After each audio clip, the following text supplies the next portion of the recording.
Hello, this is Mijun from Big Juice Iron University. Let's start today's Big Juicy News for November 14th. Welcome to Mijun, where we still uphold the fundamentals of United States stock investing. When I used to work under the title of hotelier, I was promoted a bit faster than others, so I ended up earning the title of general manager quite early as well. I was in my early 40s. So, from the perspective of my juniors, I was a bit of someone to envy, and many of them came to me for advice. There were a lot of questions like, how can I get promoted quickly like a general manager? Or how can I have a successful career? At that time, I gave them various pieces of advice. One of the key points among them was mirroring. When we work at a company, we interact with a lot of people, and among them, there are many who can help with our careers and promotions. But figuring out how to score points with these people is also a very important strategy. The method I used was mirroring. What is mirroring? It's simply copying what your boss does. You need to carefully observe the person who can promote you or help you succeed, what kind of personality they have, what habits they have, and how they go about their work. You just follow them exactly as they do. For example, when I was the deputy general manager before, the first general manager I worked with,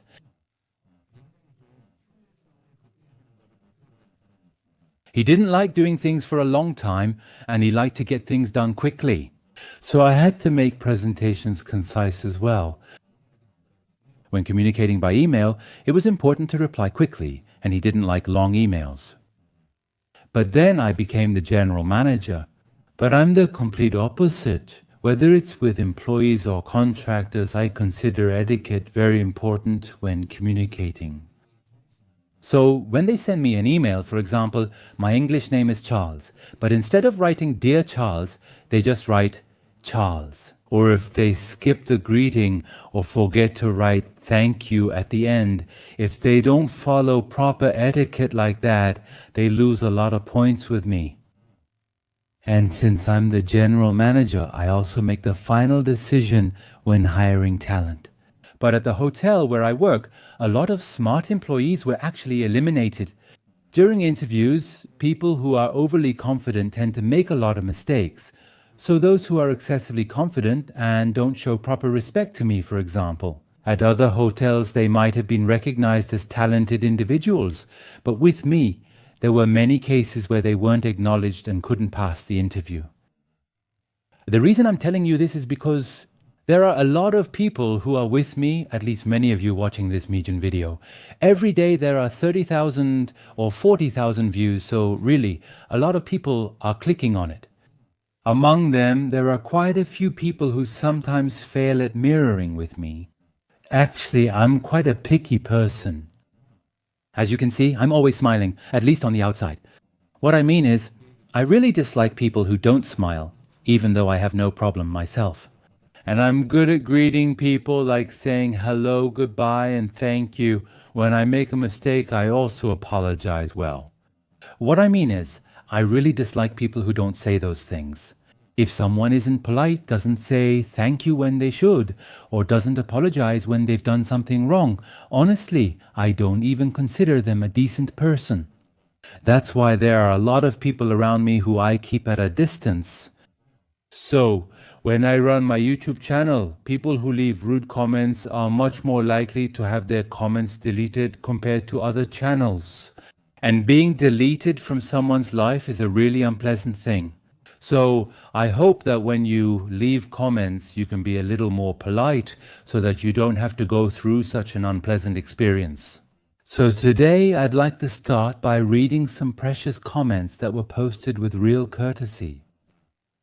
This is a precious comment left by Hwang Sunho. Hello Miju, I'm really enjoying your show. I joined YouTube and became a member for the first time this July, and I've been studying hard while watching your show. There are things I've understood through you, Miju, and things I wanted to know, so I'm leaving this message. Please always stay healthy and keep making great shows. Thank you.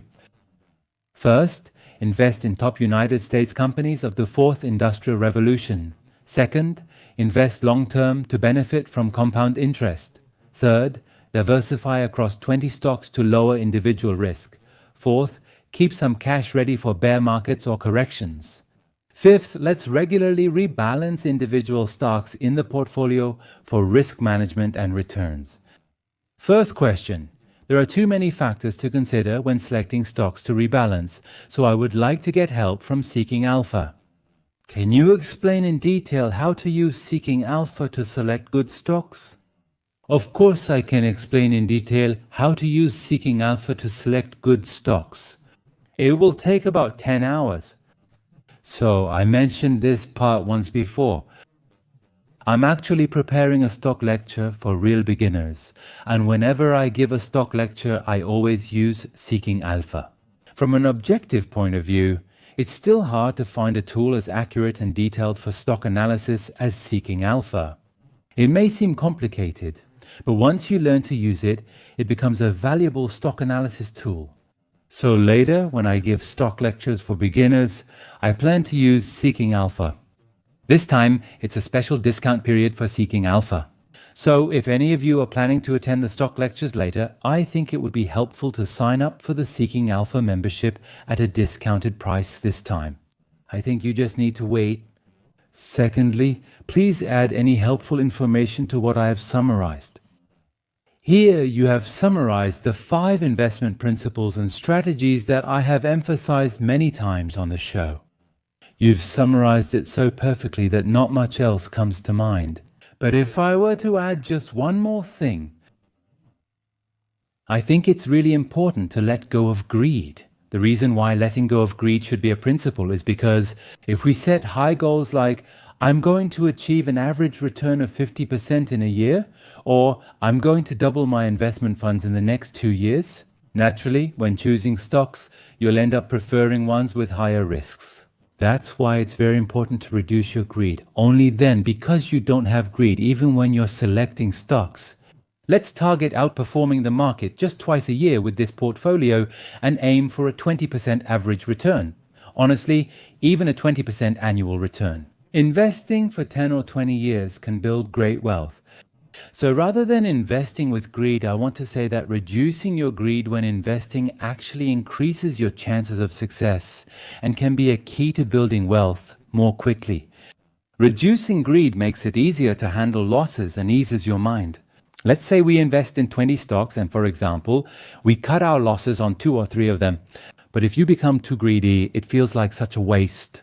You want all your stocks to go up. You want to take profits. But if 2, 3, or 4 of the stocks you own start to trend downward, it affects your mood. And when your mood is affected and you feel emotionally unhappy, it's very difficult to maintain healthy stock investing over the long term. Stock investing is about minimizing emotions and approaching it with an objective and rational mindset. So when you're investing in stocks, sometimes you have to cut your losses, and there will be stocks that go down. So when you have to cut your losses on a stock that's dropped 20% or even 30%, just do it with a light heart. Right now, another stock has a higher chance of going up than this one. So you can move your investment funds. You can approach it this way. So from my perspective, you've given a lot of good advice, but I want to add that reducing greed and approaching investment with moderation is also a very important investment strategy. Huang Sun Ho, I hope my answer helped with your question. Then let's get started with today's big investment news for November 14th.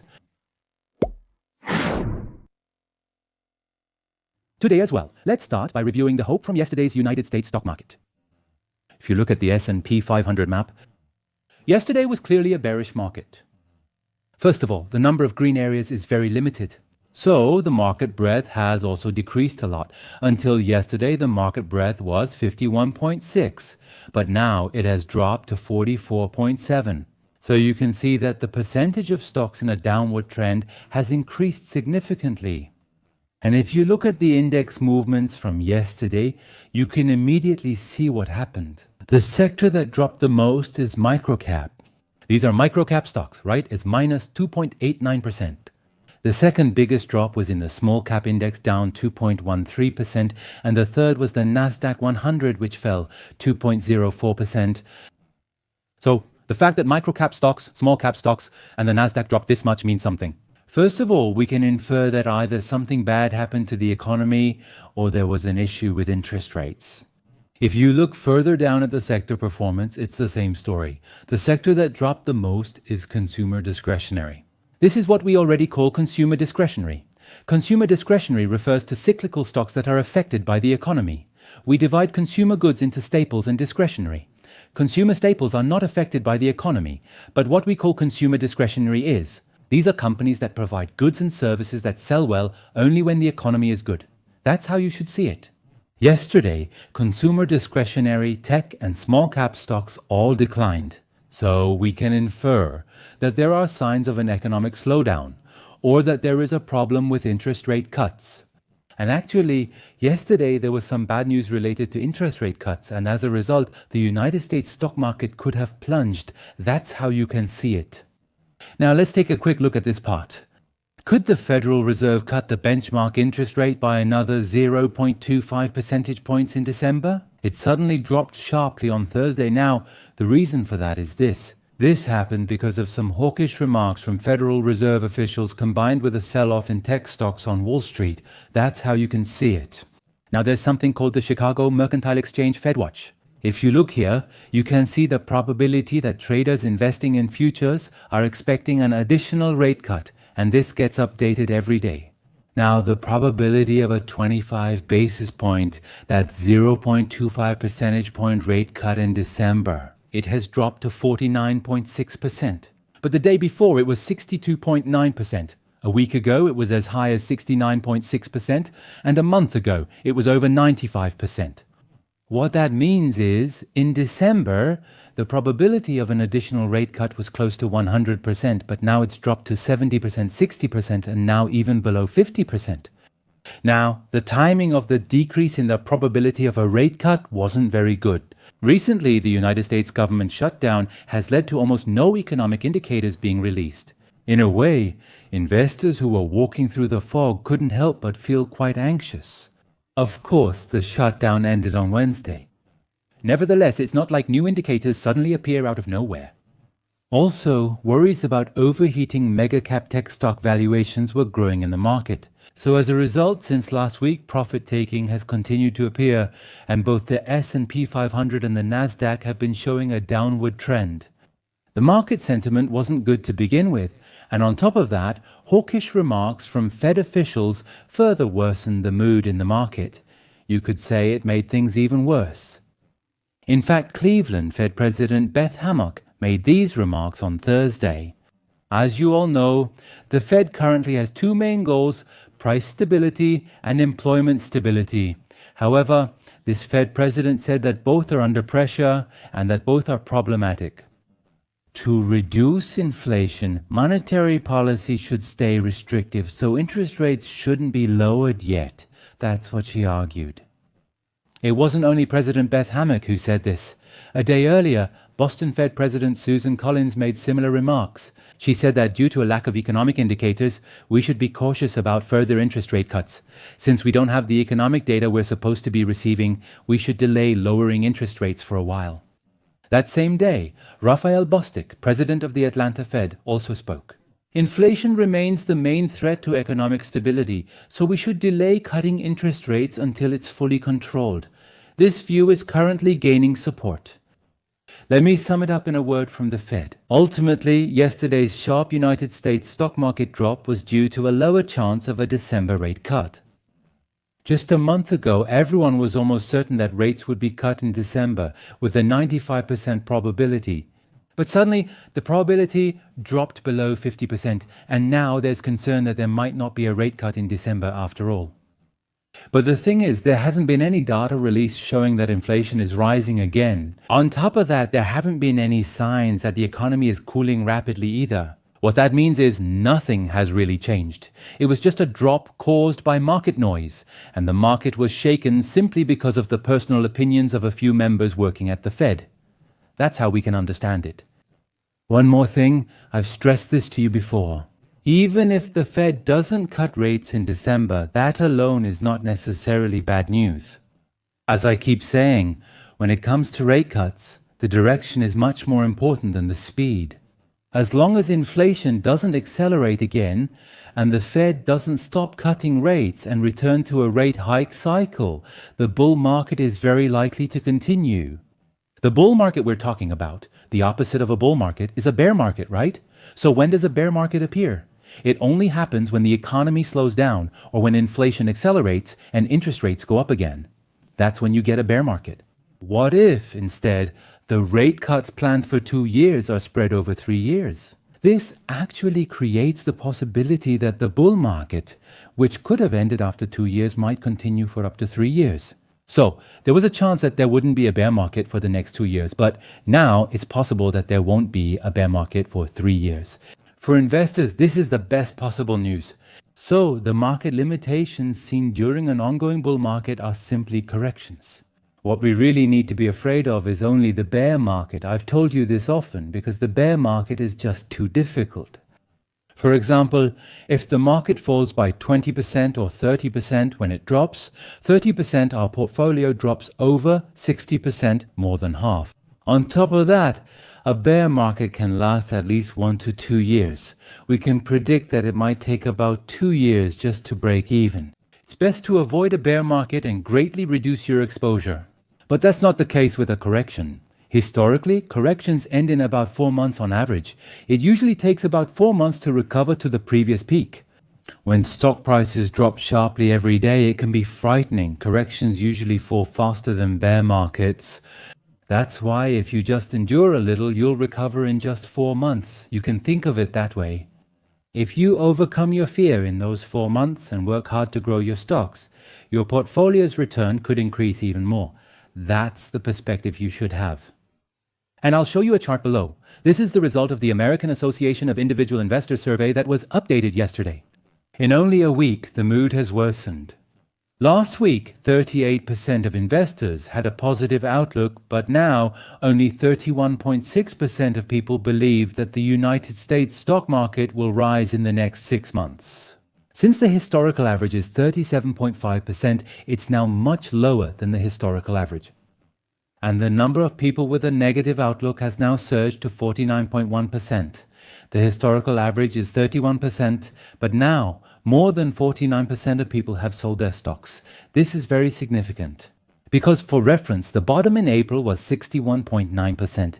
The United States stock market dropped more than 18% because of Trump's tariffs.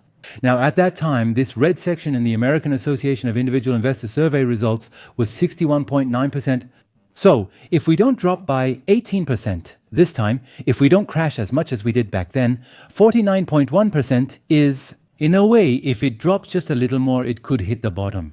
If negative opinions increase to 50% or 55%, my personal judgment is that there's a very high possibility that this is the bottom.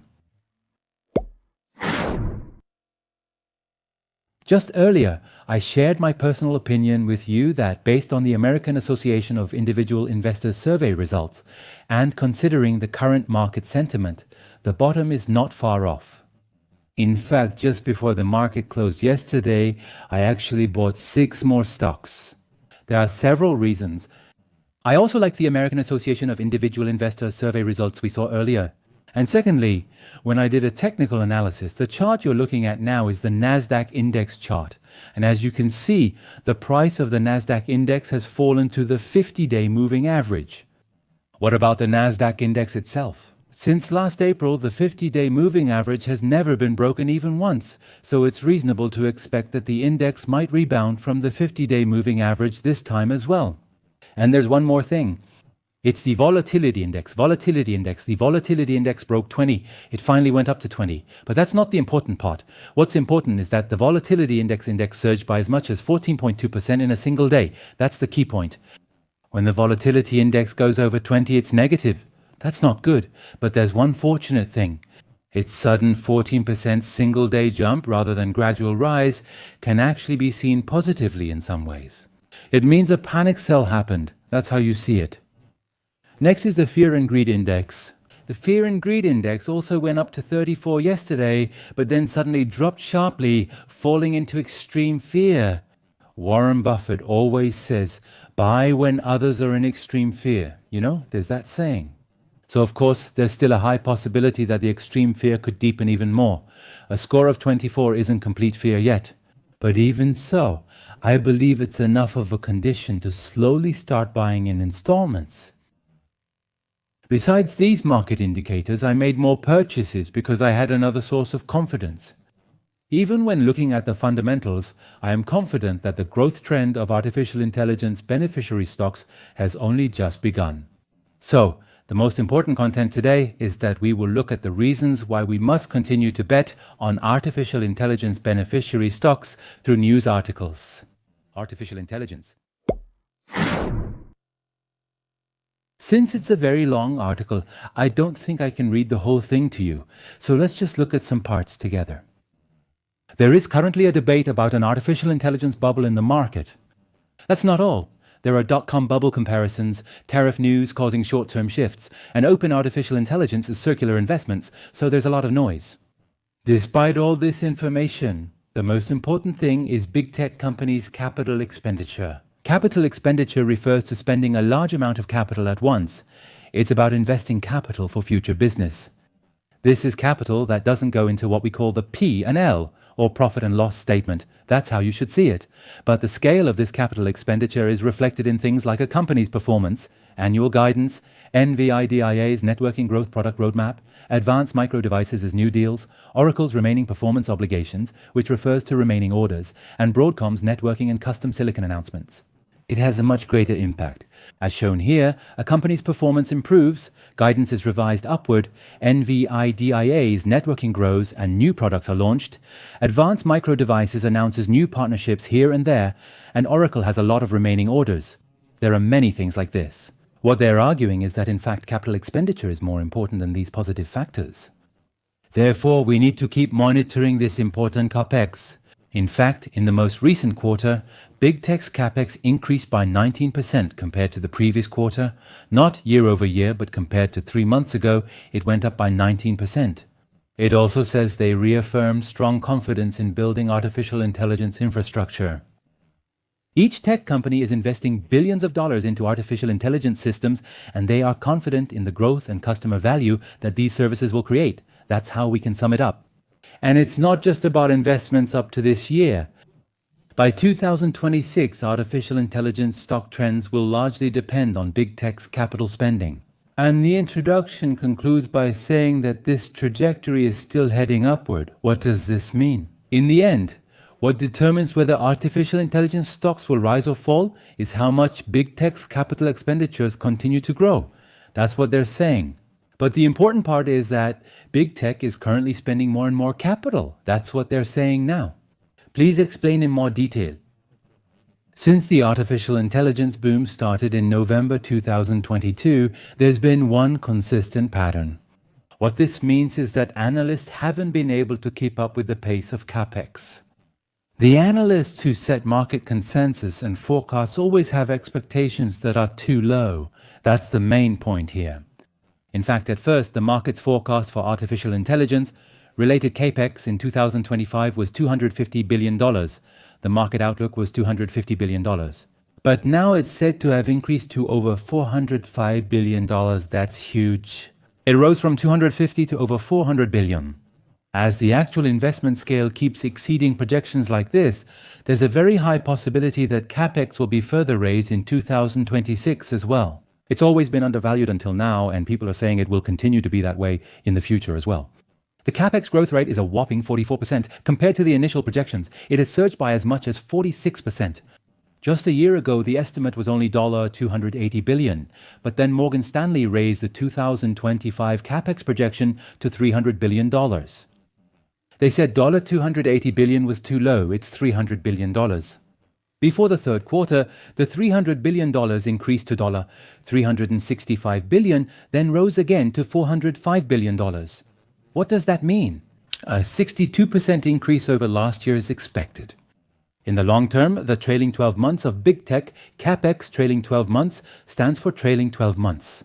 It refers to the past 12 months, and the CapEx used over these 12 months was only $24 billion in 2015. But now, 10 years later, it has increased. 15 times in 10 years, growing by 15 times. And someone is absorbing all this money, right? It gets reflected in the company's earnings.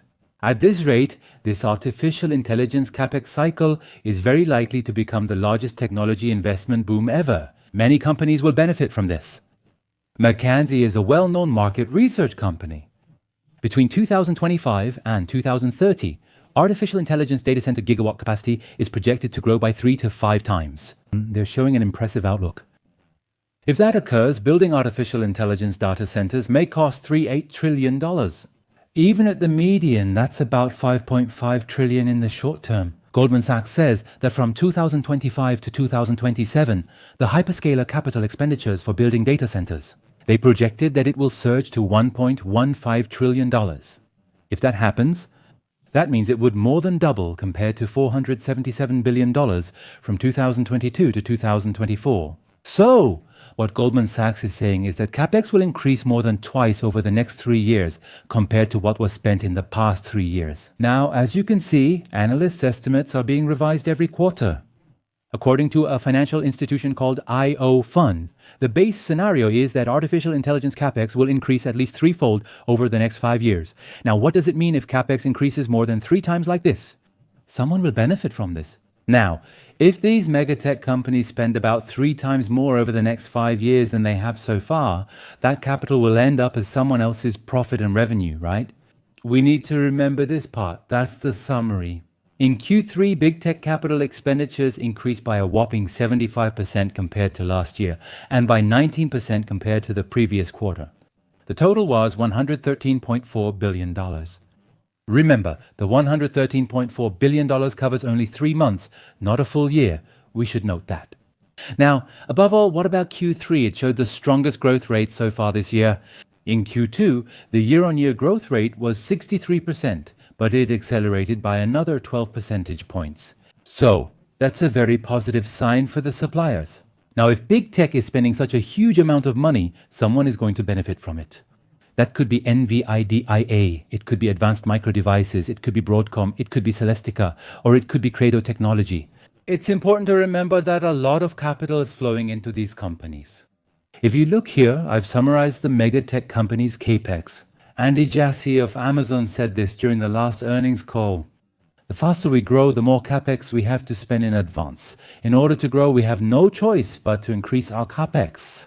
This is because before monetizing, they must secure data centers, hardware, chips, and networking equipment. If the demand signal is unclear, they don't buy. Right now, the signal is clear. It's time to spend. That's what they're saying. In the third quarter, they kept discussing the same urgency simultaneously. Because artificial intelligence demand is so clear right now, they're saying they'll continue to actively invest in capacity going forward.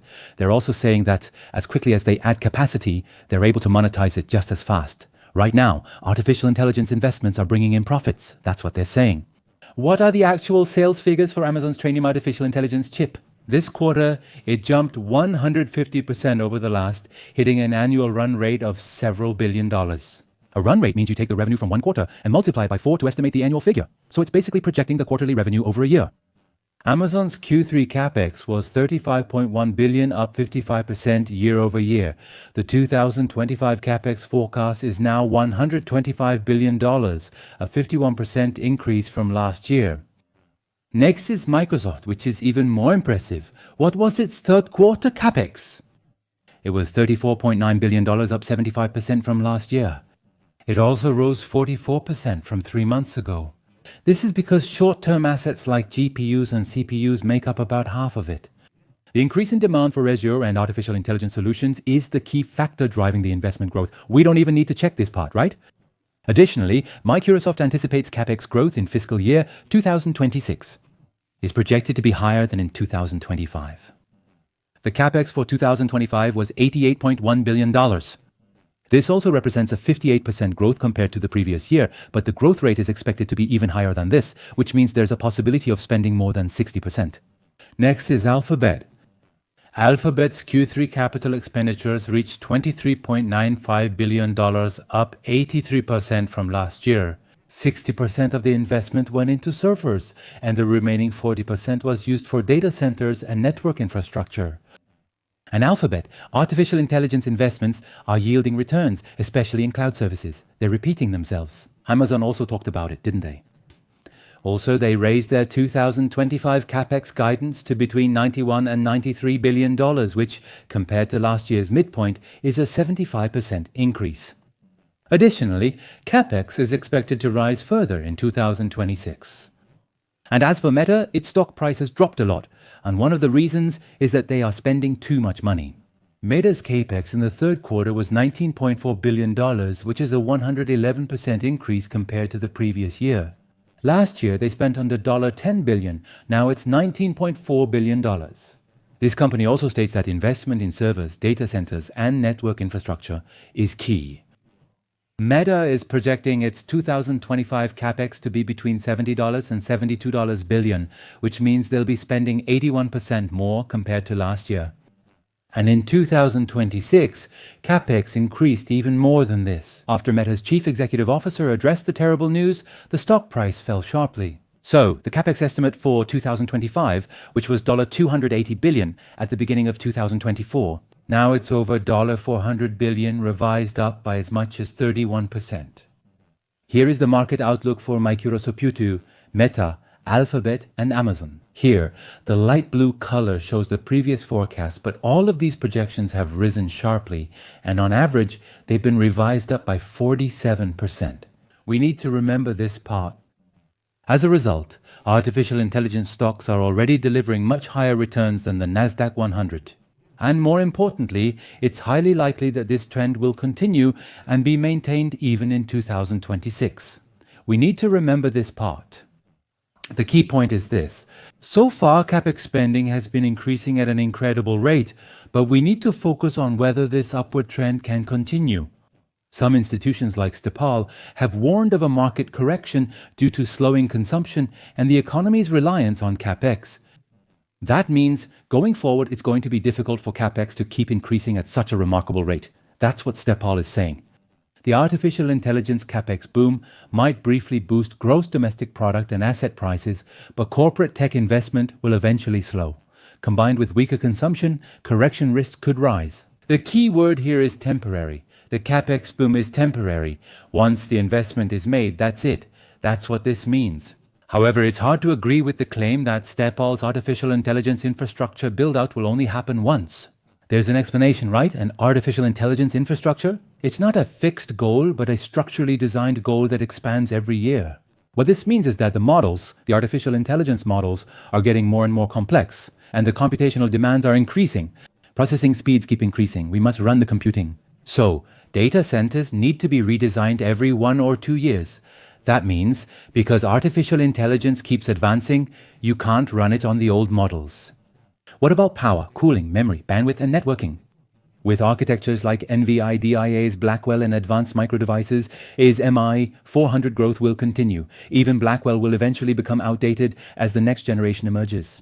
So, artificial intelligence CapEx should be understood not as a one-time cycle, but as a structural and recurring investment. The ultimate goal of artificial intelligence goes beyond cost reduction. It's the commercial realization of artificial general intelligence. Artificial general intelligence refers to artificial intelligence with intelligence beyond that of humans. So until this kind of artificial general intelligence is achieved, the artificial intelligence revolution won't be over. That's how you should see it. And you should consider this as a project that will take at least 10 years.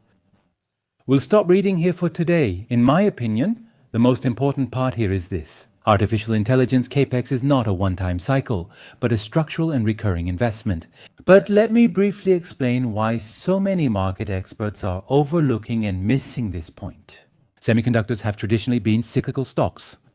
That means there's a continuous boom, leading to massive production, which increases inventory, and when inventory builds up, the boom eventually ends and prices plummet. So in the past, Nvidia's stock price would go up, then down, then up again, repeating this pattern. It was the same for advanced microdevices, and especially companies like Samsung Electronics went through these cycles a lot.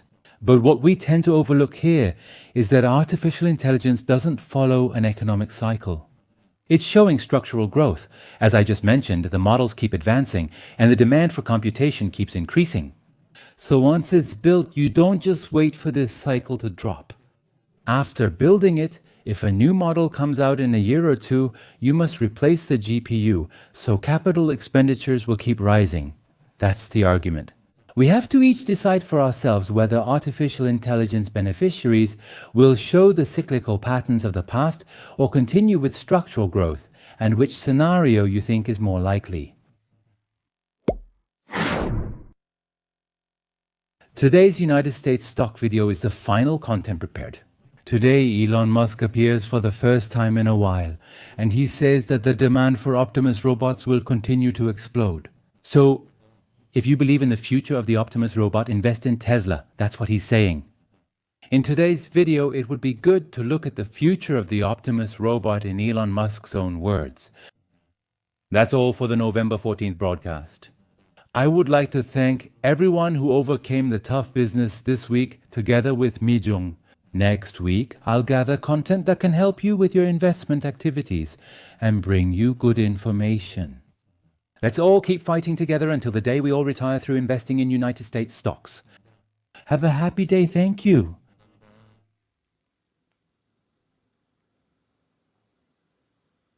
See you next week. See you next week. See you next week. Next week. See you next week.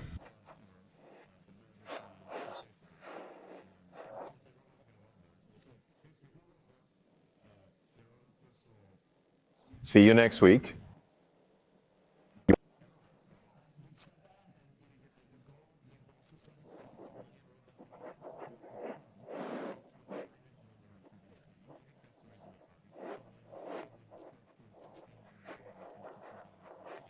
I wonder, we've discussed autonomous vehicles and how long it takes to train them to match or surpass human abilities. But what about these robots? To what extent and how much training are they going to need to actually be able to do various different types of tasks? Isn't that something that's going to take a long time? Yeah. It's going to take a lot of compute resources, and it'll take time. I think there are certain threshold breakthroughs that we think we can achieve, where if Optimus can watch videos, YouTube videos or how-to videos or whatever, and based on that video, just like a human can learn how to do that thing, you really have task extensibility that is dramatic. Then it can learn anything very quickly. I think we'll get there in the next year. We're not there yet, though. We're not there yet. We're relying on a significant uptick in terms of learning and training. That's why I'm calling it marks a significant threshold. Learning from videos is effective, but when exactly does it work best? To watching a human, right? Or having a human sort of train it right now with a task. I mean, right now we're really training Optimus to do like primitive tasks where a human in a kind of what's called a mocap suit is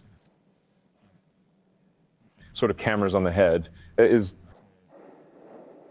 in the way that the robot would move to, say, pick up an object or open a door, or the basic task, throw a ball, dance. And we need to think that's needed to bootstrap intelligence and enable basic functions. Then I think it gets very interesting, very much like humans, is that you want the robot to self-play. You say, how does a child learn? Well, a child has toys. A child plays with the toys, plays with the blocks, at some point, figures how to put the triangle in the triangle hole and the circle in the circle hole by doing it over and over again. And this self-play, once you have a lot of robots, you can do this self-play, which is that you just put the robot in a room with toys and literally have the robot play with toys. It will learn, yeah. You need a reward function. For example, the robot's goal could be to complete that classic child's toy task. You put the circle in the circle hole, the square in the square hole, a triangle in the triangle hole, and keep doing it until it works. And the reward function is succeeding. And there are no advances needed to accomplish that now. I mean, no advances in artificial intelligence or just compute and things of that nature that can happen. Are some advances needed, but I don't think these are insurmountable. I think we can solve these things in the next few years. The start of a sleeping dream is important. Be ambitious and grow little by little every day. Enjoy today's journey. I'm not afraid even in the dark early days. Retiring with American style.